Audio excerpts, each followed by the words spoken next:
सीताराम चरित अति पावन, मधुर सरस अरु अति मन भावन।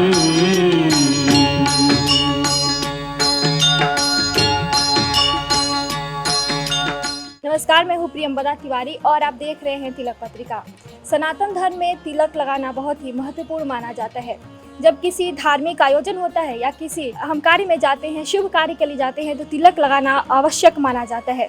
आज हमारे साथ महंत श्री शिव प्रसाद पांडे लिंगिया महाराज जी जुड़ चुके हैं, जिनसे हम जानेंगे कि तिलक लगाने का लाभ क्या होता है और तिलक लगाने के नियम क्या हैं।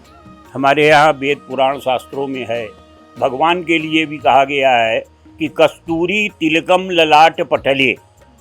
कस्तूरी की तिलक भगवान को लगाया जाता है, केसर की तिलक लगाया जाता है और केसर कस्तूरी इसको चंदन में घिस कर और वो तिलक भी प्रभु को अर्पण किया जाता है।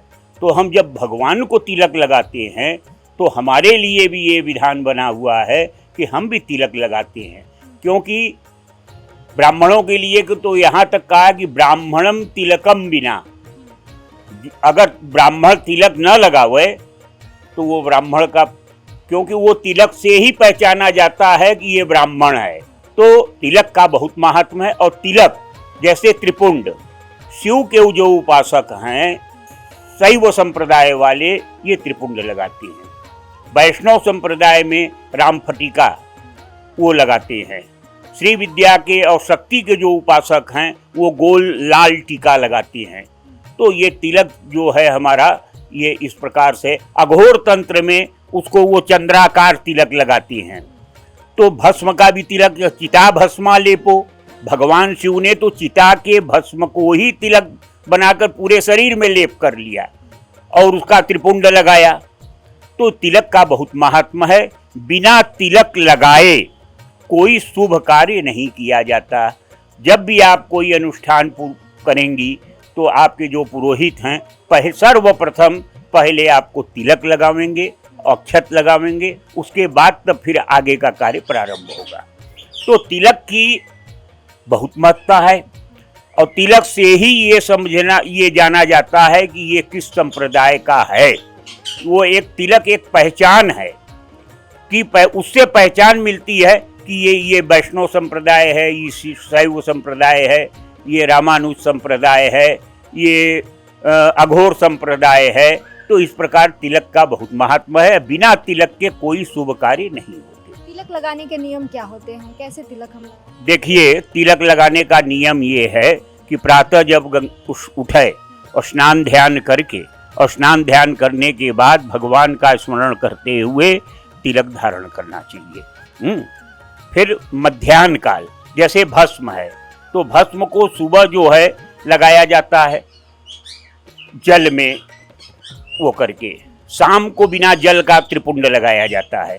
तो तिलक स्नान ध्यान के बाद पहला काम तिलक लगाना है और तिलक लगाने के बाद तब फिर आगे का कार्य प्रारंभ किया जाता है। ग्रहों को शांत करने के लिए हम तिलक लगाते हैं, तो उस मतलब कौन से ऐसे ग्रह हैं जिनको हम शांत, कैसे कौन से ऐसे तिलक हैं जिनको हम शांत कर सके तिलक लगाते हैं? देखिए, जैसे ग्रहों का है तो ग्रहों के लिए तो 9 ग्रह हैं, तो 9 ग्रह के 9 रंग हैं। जैसे पीला है बृहस्पति का, काला है शनि का, सफ़ेद है शुक्र का। इस प्रकार से जो 9 ग्रह हमारे हैं, इन 9 ग्रहों का तिलक 9 रंग का होता है। तो वो जिस ग्रह का वो होता है उस रंग का वस्त्र धारण करे, उस रंग का तिलक लगावे, इससे 9 ग्रह शांत होते हैं। तिलक मतलब चंदन का ही क्यों लगाते हैं? बहुत लोग चंदन का ज्यादा तिलक लगाया जाता है, ऐसा क्यों? नहीं, देखिए, चंदन तो लगाने के लिए ही उसकी उत्पत्ति भगवान ने की है। चंदन का वृक्ष जो है ये बहुत ही ठंडा होता है, क्योंकि कहा गया है कि चंदन विष व्यापय नहीं लपटत रहत भुजंग।